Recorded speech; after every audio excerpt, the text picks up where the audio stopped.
Okay, good evening students. இன்றைக்கி நம்ம பார்க்க வேண்டியது என்ன அப்படின்னு பார்த்தீங்கன்னா, அதே தேர்ட் லெசனில் இருக்கக்கூடிய கண்டினியூஷன் தான் medical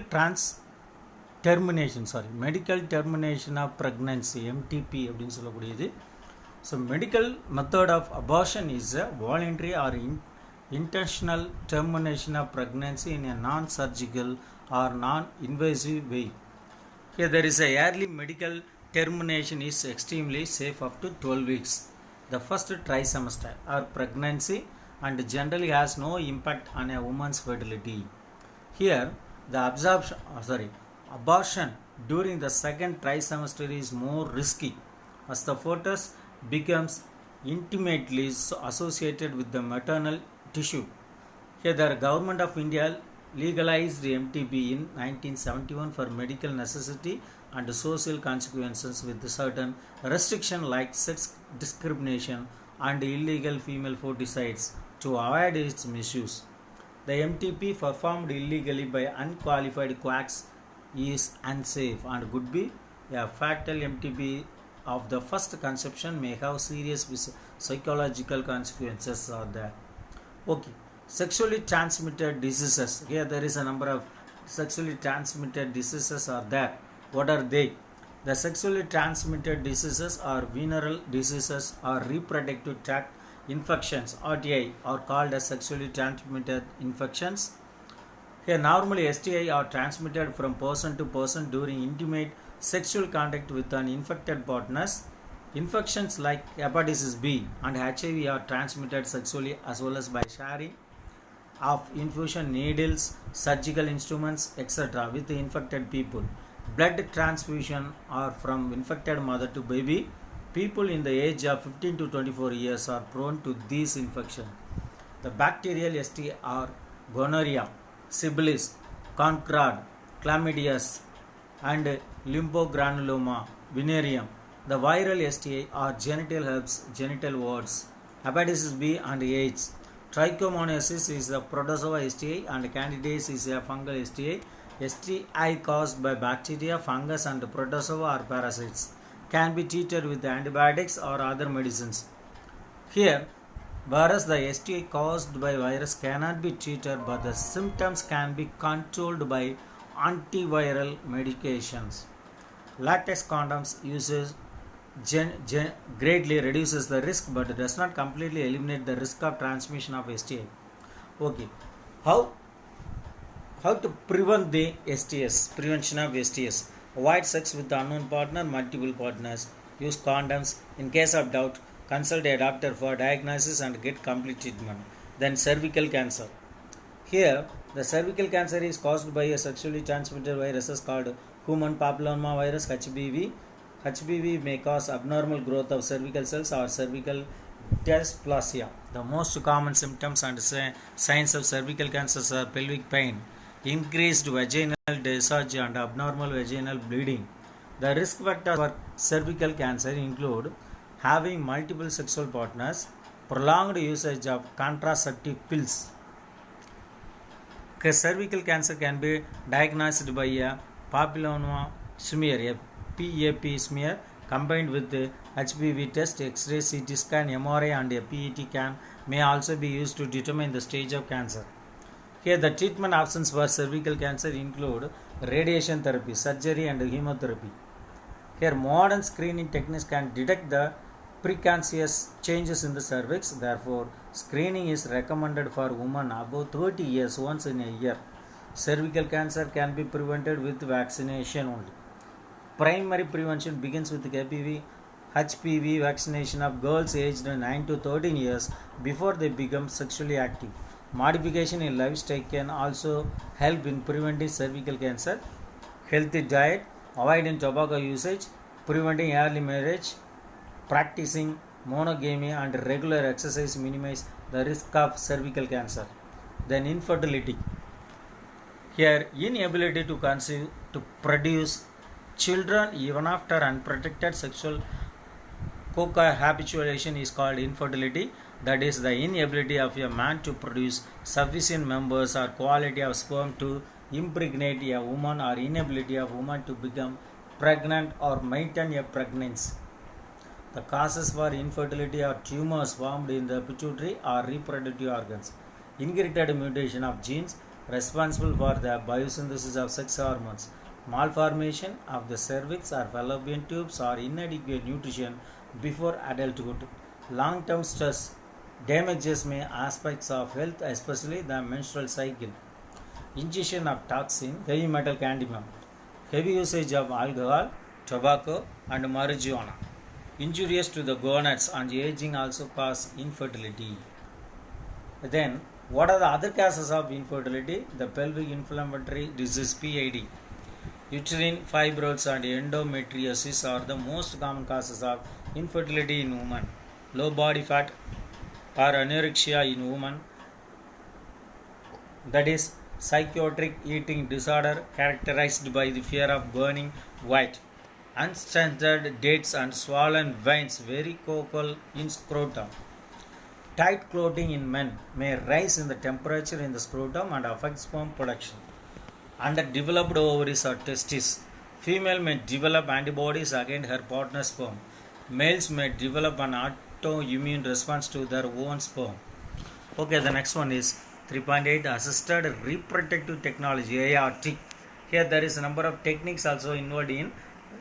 Here there is a reproductive technology. Here a collection of procedure which includes the handling of gametes and/or embryos outside the body to achieve the pregnancy is known as assisted reproductive technology.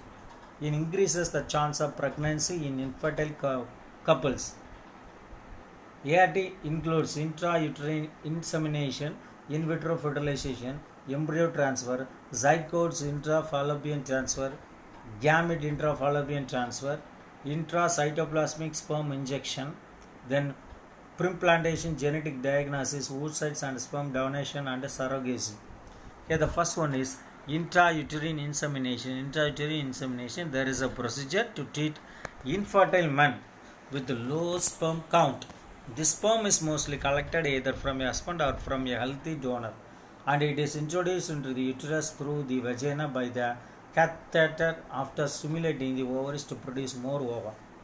The sperm swim towards the fallopian tube to produce the eggs, resulting in normal pregnancy. That's one type of technique. The another one is in vitro fertilization, IVF, or test tube baby. Here in this technique, sperms and eggs are allowed to unite outside the body in a laboratory. One or more fertilized eggs may be transferred into the human uterus, where they may implant into the uterine lining and develop. Excess embryo may be cryopreserved, that is a frozen stage, for future use. Initially, IVF was used to treat women with blocked, damaged, or absent fallopian tubes. Today, IVF is mostly used to treat many causes of infertility. The basic steps is an IVF treatment cycle are ovarian stimulation, egg retrieval and fertilization, embryo culture and embryo transfer also there. The egg retrieval is done by minor surrogacy surgery under general anesthesia using ultrasound guide for 34 to 37 hours of HCG, human chlorinic gonadotropin injection. The eggs are prepared and stripped from the surrounding cells. At the same time, sperm preparation is done using a special media. After preparing the sperms, the eggs are brought together. 10,000 or 1 lakh motile sperms are needed for each egg. Then the zygote is allowed to divide from 8-celled blastomere and then transferred into the uterus for a successful pregnancy. The transfer of embryo with more than 8 blastomere stage into uterus is called embryo transfer techniques. What is embryo transfer techniques? The transfer of embryo with more than 8 blastomere stage into uterus is called embryo transfer techniques. Okay. Then zygote intrafallopian transfer, ZIFT. As in IVF, the zygote up to 8 blastomere stage transferred into fallopian tube by laparoscopy. The zygote continues its natural division and migrates towards the uterus where it gets implanted. Intrauterine transfer, IUT. Embryo with more than 8 blastomeres is inserted into uterus to complete its further development also there. Then gamete intrafallopian transfer, gift. Transfer of an ovum collected from a donor into the fallopian tube. In this, the eggs are collected from the ovaries and placed within the sperms in one of the fallopian tubes. The zygote travels towards the uterus and gets implanted into inner lining of the uterus. Then intracytoplasmic sperm injection ICSI. In this method, only one sperm is injected into the focal point of the egg to fertilize. The sperm is carefully injected into the cytoplasm of the egg. Fertilization occurs in 75 to 85% of eggs injected with the sperms. The zygote is allowed to divide to form an 8-celled blastomere and then transferred into uterus to develop a protective pregnancy. Then surrogacy. Here, surrogacy is a method of assisted reproduction or agreement whereby the woman agrees to carry the pregnancy for another person who will become the newborn child's parent after birth. Through in vitro fertilization (IVF), embryos are mostly created into the lab and are transferred into the surrogate mother uterus. Okay, then male infertility. Agiospermia is defined as the absence of spermatozoa in the ejaculate semen on at least 2 occasions and is observed approximately in one of the population, 1% of the population. The next one, TESE, microtesticular sperm extraction. Microtesticular sperm extraction. Microsurgical sperm retrieval from the testis site involves a small midline incision in the scrotum through which one or both testes can be seen. Under the microscope, the seminiferous tubules are dilated and a small amount of testicular tissue in areas of active sperm production are removed and improved for sperm yield compared to traditional biopsy techniques. The next one is detection of fetal disorders during early pregnancy. There is a technique. A main useful techniques, ultrasound scanning, has no known risk other than mild discomfort due to pressure from the transducer on the abdomen or vagina. No radiation is mostly used during this procedure. Ultrasonography is usually performed in the first trimester for dating, determination of the number of fetus, and for assessment of early pregnancy complication. Then amniocentesis. Amniocentesis involves taking a small sample of amniocentic fluid that surrounds the fetus to diagnose for chromosomal abnormalities. Amniocentesis is generally performed in a pregnant woman between the 15th and 20th week of pregnancy by inserting a long thin needle through the abdomen into the amniocentic sac to withdraw a small sample of amniotic fluid. The amniotic fluid contains a cell shed from the fetus. Then CVS, chronic villus sampling. CVS is a prenatal test that involves taking a sample of the placental tissue to test for chromosomal abnormalities. Then photoscope. Photoscopy is mostly used to monitor the fetal heart rate and other functions during the pregnancy and labor. The average fetal heart rate is between 120 and 160 beats per minute. An abdominal fetal heart rate per pattern may mean the fetus is not getting enough oxygen and it indicates other problems also there. Okay, the hand-helped Doppler device is often mostly used during prenatal visits to count the fetal heart rate. During labor, continuous electronic fetal monitoring is often used in this condition.